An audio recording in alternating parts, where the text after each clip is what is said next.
உருவான கதை லிங்கோத்பவர். முன்னொரு காலத்தில் பிரம்மாவிற்கும் விஷ்ணுவிற்கும் இடையில் யார் பெரியவர் என்ற போட்டி ஏற்பட்டது.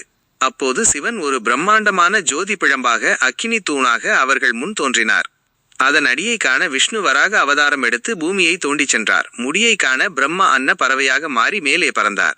இருவராலும் அதன் நுனியை காண முடியவில்லை. இறுதியில் சிவபெருமானே பரம்பொருள் என்பதை அவர்கள் உணர்ந்தனர்.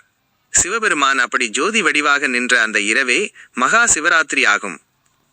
வேடன் சிவபதவி அடைந்த கதை.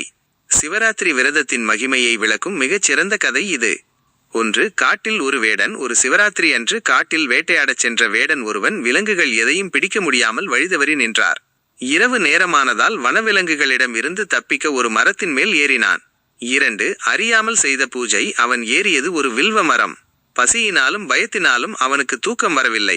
தூங்கி கீழே விழுந்துவிடக் கூடாது என்பதற்காக மரத்தின் இலைகளை பறித்து ஒவ்வொன்றாக கீழே போட்டுக்கொண்டே இருந்தான். 3, சிவலிங்கம். அந்த மரத்தின் அடியில் ஒரு சிவலிங்கம் இருந்தது அவன் அறியாதது. அன்று சிவராத்திரி என்பதால் அவன் அறியாமலேயே இரவு முழுவதும் கண்விழித்து வில்வ இலைகளால் சிவனுக்கு பூஜை செய்தான். 4, முக்தி.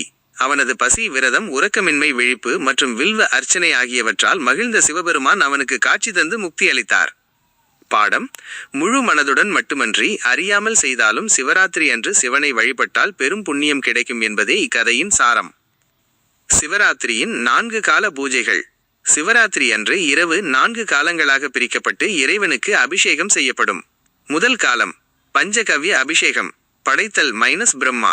2ஆம் காலம் பால் தேன் அபிஷேகம், காத்தல் -விஷ்ணு. 3ஆம் காலம் பழச்சாறு அபிஷேகம், அழித்தல் -ருத்ரன். 4ஆம் காலம் கரும்புச்சாறு சந்தன அபிஷேகம், மறைத்தல் அருளல் -ஈசன்.